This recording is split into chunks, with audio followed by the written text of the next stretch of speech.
We are going to start with unit number 4, page number 40 to 41 we are going to cover today. And our topic of discussion is relationship among organisms. So basically organism in a environment interact with other organism in order to obtain food and shelter. Food and shelter are the two basic things because of which two organisms of different kind they interact. There are many types of relationship among organisms. So there are basically three types of relationships among organisms. One is predator prey relationship, the second is parasitism, and the third one is mutualism. So I am going to explain each type of relationship one by one.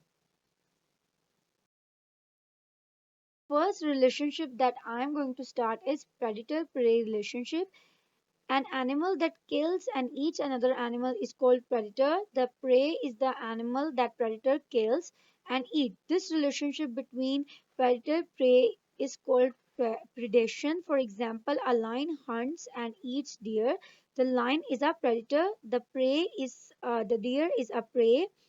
Predation is a temporary relationship. It only lasts as long as the time a predator takes to kill and feed its prey. So basically, when you look at these pictures, then you can see the lion is hunting or the fox is hunting. So the animals that hunt, they are predators, and the animals that are being hunted are known as prey. And this relationship is known as predator-prey relationship.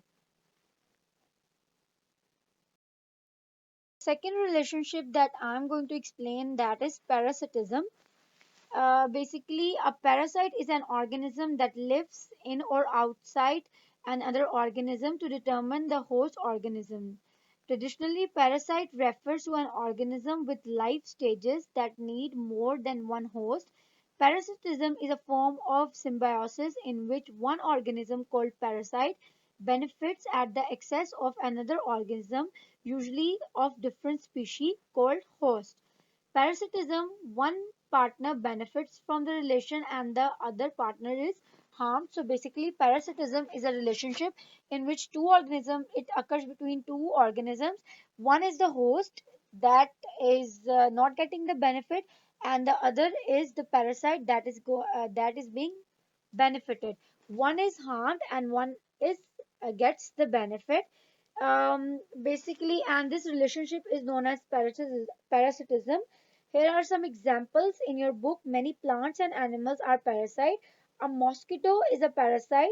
The mosquito uses our blood or the blood of other animals for food. We are the host and the mosquito is a parasite. So basically, if you look at the mosquito, if you look at this picture, then you can see the mosquito is sucking blood from the skin. So if it is sucking blood from the skin of animal or the animal or human, then human or animal are the host and the mosquito is the parasite. So this is all about your parasitism relationship. Relationship is mutualism. Mutualism is basically a relationship in which two organisms of different species work together, each benefiting from the relationship. One example is the bee and the flower. So basically, if you look at this picture, bee comes to the flower to suck the nectar, and it also helps the flower because it transfers the pollen grain which the plant needs for the pollination process. So in mutualism, both both the partners who are having a relationship, they are benefited. Some more examples are given in your book, like of algae and fungi. They form a mutualism relationship. Green algae make food for itself and for the fungus. The fungus protects the algae from drying up. The fungus also gives carbon dioxide to algae to make food. Another example is a dead log contains termites. Termites eat wood, however, they are not able to digest the wood. There is a kind of a unicellular organism that lives inside the termites. This unicellular organism is able to digest the wood. After the unicellular organism digests the wood, the termites can use it. So basically, mutualism is a relationship in which all the organisms that are involved, they get equal benefit. So this is all about the three types of relationship among organisms.